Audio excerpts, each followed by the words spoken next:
grandfather died on a Monday. There wasn't much of a funeral. Just me, my mom, and a minister he didn't know. And a few neighbors pretending they'd stayed in touch. The kind of burial where the only sounds are damp soil and cheap shoes on wet grass. No hymns or speeches. Just quiet, light rain. He didn't have much family left. I guess that left me. A half-remembered grandson he hadn't seen in years. My mother never let me visit him when I was younger, for reasons I now understand. Aside from a couple awkward phone calls and a Christmas visit, where he barely even looked at me. We didn't talk, not because he was cruel or anything, just hollowed out. Like whatever was inside of him had been thinned out over time. He worked salvage in the 1970s, marine recovery, according to his dive logs. Dozens of vessels, hundreds of entries, some of the pages are even water damaged in a way that didn't quite match the rest. The nurse told me he died quietly in his sleep, without pain or confusion.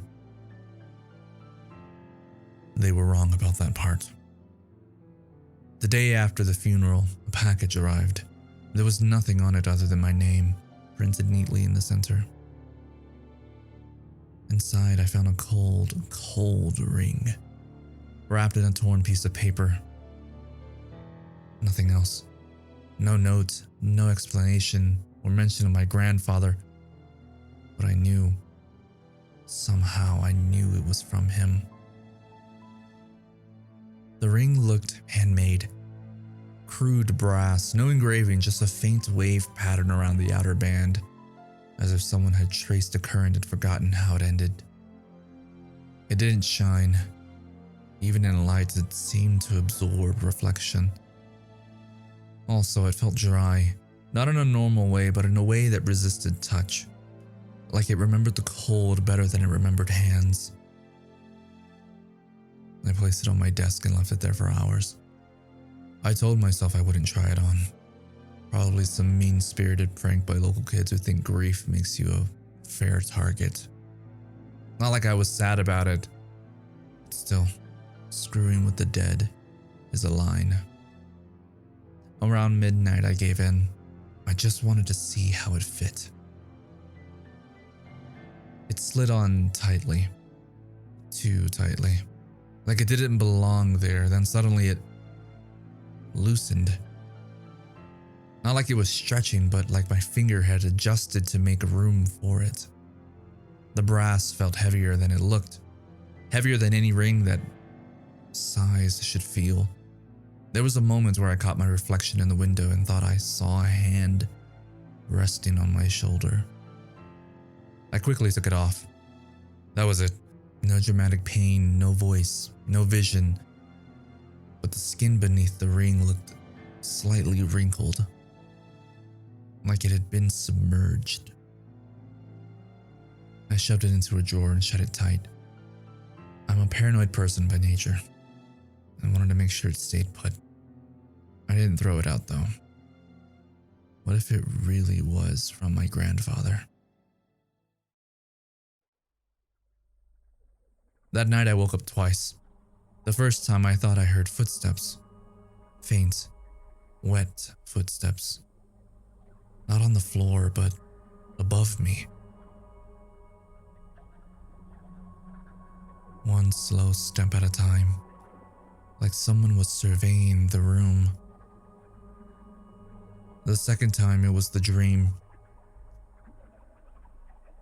I was underwater, my arms limp, my feet numb. I wasn't sinking, but I wasn't floating either. Just simply existing. No light above, no darkness below. Just cold and a constant creaking like old wood. Something touched my ankle. I couldn't scream. I opened my mouth to try and the water didn't rush in like it should. I woke up coughing in a cold sweat and for a second, I thought I was still under. When I got up, I checked the drawer, just to be sure. It was still there. Still cold. Still dry. The next morning felt like a hangover I hadn't earned. My mouth was dry, my eyes stung, and I had that weird sensation in my eyes, like I cried in my sleep. It was Saturday, thankfully. I made coffee and sat by the window. It had rained in the night.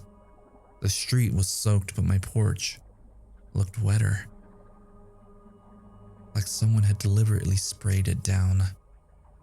I thought about calling my mom. Maybe she knows something about the ring or him. But before I could even reach my phone, someone knocked.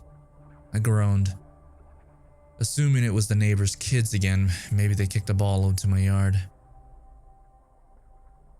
I was wrong. 3 people. 2 men, 1 woman, all in dark coats that looked too dry for the weather.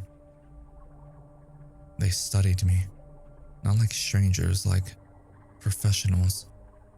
Their eyes lingered on my hands. Out of instinct, I tucked them behind my back. "I'm sorry, can I help you?" I asked, trying to sound casual but miserably failing at it. "It's been worn, hasn't it?" the woman coldly asked. "And you took it off. That's worse."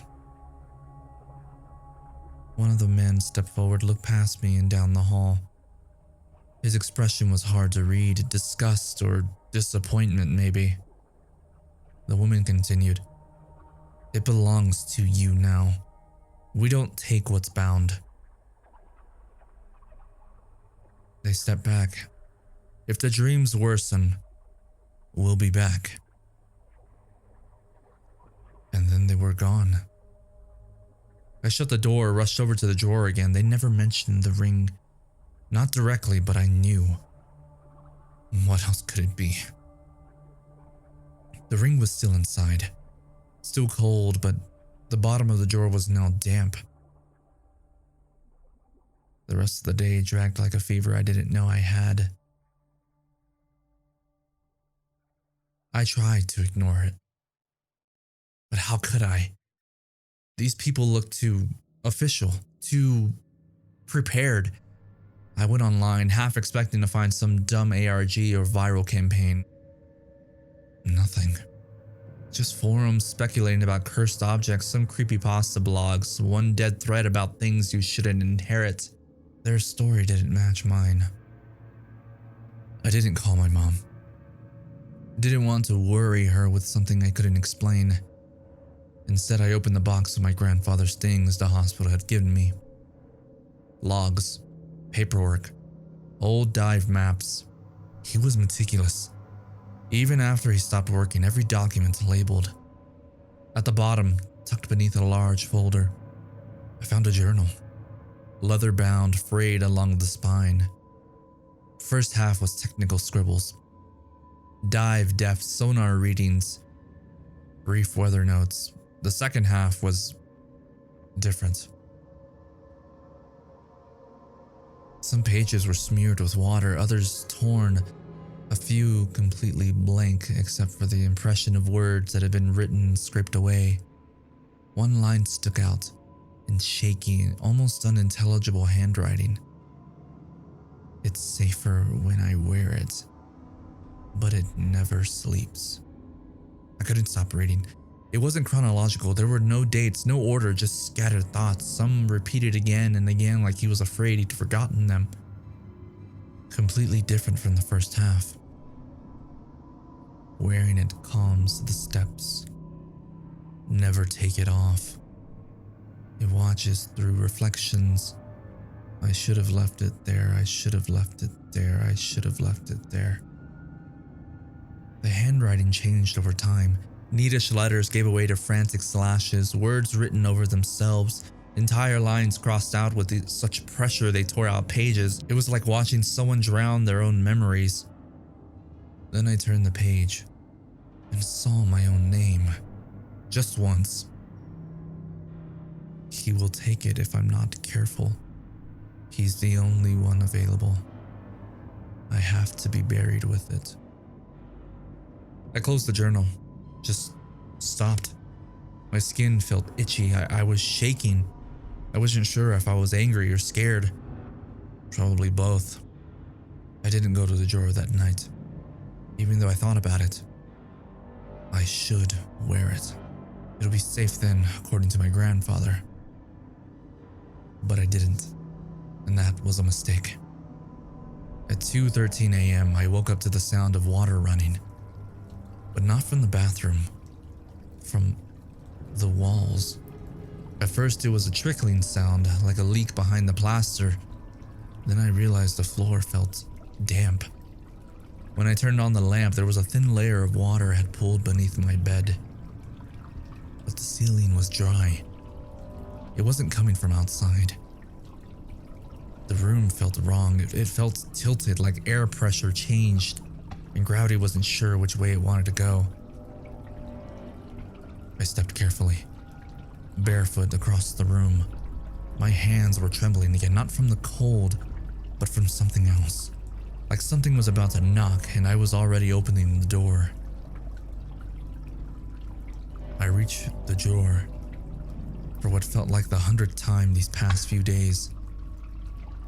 It was shut, but the wood beneath had darkened, warped like it had been soaked inside and out. The floorboard creaked beneath me, not from my steps, but from something inside of them. They were shifting, pressing upward.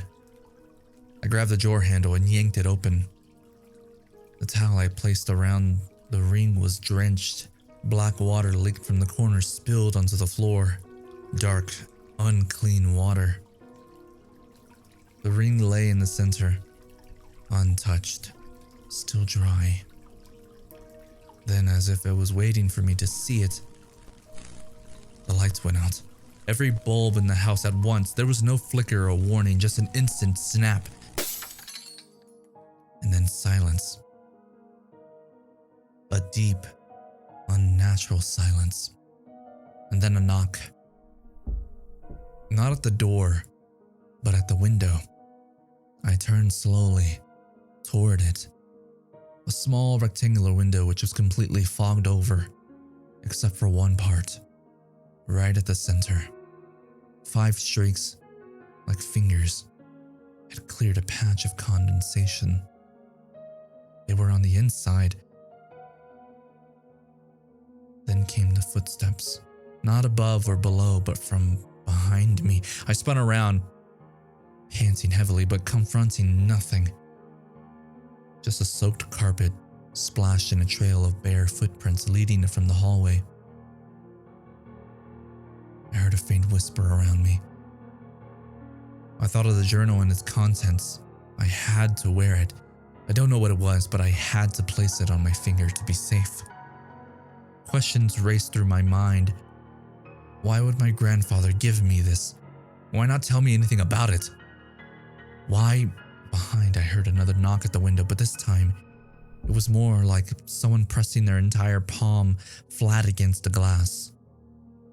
I turned and finally saw what had been haunting me. Something standing, though a better word would be forming, like fog thickening into shape, a silhouette behind the glass, too distorted to describe. It wasn't made of flesh or shadow, but of moisture, pressure, and the memory of drowning. It pulsed slightly with each breath I took. It was like echoing me, trying to find the rhythm of my lungs. Its edges shimmered, not from light, but inconsistency, as if my eyes couldn't agree where it had stopped and started. Every time I blinked, it shifted subtly, taller, then broader, then wronger. I couldn't see a face, but I knew it was looking at me. I took a step back. The shape moved forward, still behind the glass, but now its outline pressed against the surface. Not like a person, but like pressure. Like the window was the only thing holding back something dangerous. And then 5 fingers bloomed outward from the fog, perfectly spaced. They didn't push, but rested, as if waiting to be let in. I didn't scream. I didn't move. My breath caught in my throat like I was already underwater. I started backing out, although the figure seemed to be following me from behind the glass. The air was thick with the smell of salt water. I almost gagged when I realized my back hit the drawer. The ring was practically humming, begging to be worn. I felt it vibrate all the way in my skull. I slipped it on, hoping for the best. And instantly, the window was clear. There was no fog, no shape, no water in my room, just silence and my haphazard breathing. The next morning, I sat by the window. The rain had stopped. The porch was dry again. Too dry, not even dew, just sun-soaked wood, like it had never held water. I hadn't taken the ring off since. Not even the shower. It clung to my finger now. The cold wasn't as sharp anymore. It felt like it was waiting. I went back to his journal, turned to the middle pages I only skimmed before. Gave it to the diver I met a few weeks ago. 3 days later, he was found dead. An accident. Ring was in my mailbox the next morning. Tried again. Pawn shop this time, still came back. The shop burned down. I found it on my pillow. I left it in the sea. A week later, it was on my doorstep. There was also a final entry, barely legible. I tried to hold it until the end, to take it with me, but I woke up with the envelope sealed, postmarked. My name was written with a hand that wasn't mine. I don't remember sending it, but it remembers me. I'm sorry. I hadn't seen the three in black coats since then, but I've caught glimpses. A black sedan parked a little too long at the end of the block. A figure across the street at dusk. Once a woman in a raincoat standing on my porch without knocking.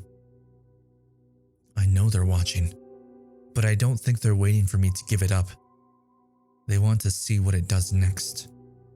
And maybe who it chooses after me. But for now, it's quiet. No footsteps. No dreams. Just the weight of my hand and the pull in my bones. The silence that feels like pressure before the water breaks. And for now, that's enough.